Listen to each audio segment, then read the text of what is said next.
Hello everyone, আসসালামু আলাইকুম। কেমন আছেন সবাই? আশা করি ভালো আছেন।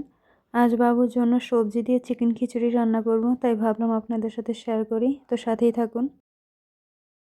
প্রথমে একটি প্যানে পরিমাণ মতো তেল দিব, তারপর পেঁয়াজ কুচি আর গোটা দুটো মরিচ দিয়ে নিব। ফালি করে দিব না, তাহলে ঝাল বেশি লাগবে। এগুলো একটু ভালোভাবে নেড়ে চেড়ে নিব। পেঁয়াজটা একটু ভাজা হয়ে আসলে এখানে একটু রসুন আর একটু আদা বাটা দিয়ে নিব পরিমাণ মতো, তারপর একটু নেড়ে চেড়ে নিব। একটু পানি দিয়ে নিব যাতে পেস্টটা নিচে লেগে না যায়। তারপর এখানে একটু পরিমাণ মতো হলুদের গুঁড়া দিয়ে নিব আর একটু পরিমাণ মতো লবণ দিয়ে নেবেন। আপনারা চাইলে এটা অ্যাভয়েড করতে পারেন যদি আপনার বাচ্চাদেরকে লবণ না খাওয়াতে চান। তারপর ভালোভাবে নেড়ে দেব। মশলাটা কষানো হয়ে আসলে এখানে মুরগির পিস দিয়ে নিব। হাড় ছাড়া মুরগি নিয়েছি, দিয়ে ভালোভাবে নেড়ে নিব।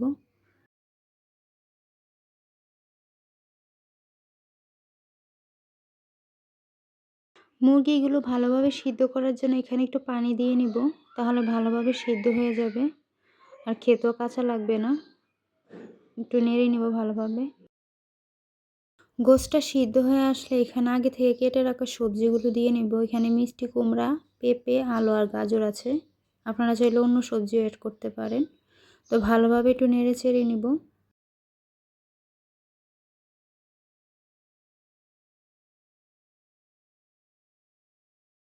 সবজিটা প্রায় সিদ্ধ হয়ে এসেছে। এখন ধুয়ে রাখা চাল দিয়ে নিব। এখানে আমি 2 মুঠ চাল নিয়েছি, আপনারা আপনাদের পরিমাণ মতো নিয়ে নেবেন। এখন ভালোভাবে একটু নেড়ে চেড়ে নিব।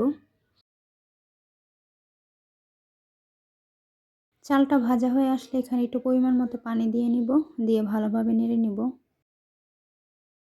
এখানে আমি ডাল ইউজ করিনি, আপনারা চাইলে ডাল ইউজ করতে পারেন। আমার বেবির সমস্যা আছে ডালে, তাই ইউজ করিনি। আপনারা আপনাদের পরিমাণ মতো ডাল নিয়ে নেবেন। এই তো পানিটা বলক হয়ে এসেছে। এখন এটাকে ভালোভাবে জাল করে নেব। খিচুড়িটা প্রায় হয়ে এসেছে। এখন এটা ভালোভাবে নেড়ে চেড়ে নেব। দেখেন চালও ফুটে গেছে। এখন এটাকে একটু দমে রেখে দেব।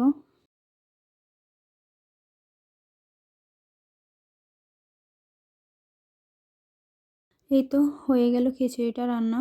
তো আমার এই রেসিপিটা কেমন লাগলো অবশ্যই কমেন্ট করে জানাবেন। আমি আমার 1.5 বছরের বাচ্চার জন্য খিচুড়িটা রান্না করেছি। আপনারা চাইলে আপনার বাচ্চার জন্য বাসায় চেষ্টা করতে পারেন। অবশ্যই বাচ্চারা খাবে। খুব হেলদি একটা খিচুড়ি। আমি আমার বাচ্চাকে প্রায় সময় খিচুড়িটা রান্না করে দিই। ও খুব মজা করে খায়। এই ভিডিওটা ভালো লাগলে অবশ্যই লাইক, কমেন্ট, শেয়ার করতে ভুলবেন না। পরবর্তী ব্লগের জন্য অপেক্ষা করুন। আজ এই পর্যন্তই। ভালো থাকবেন, সুস্থ থাকবেন। আল্লাহ হাফেজ।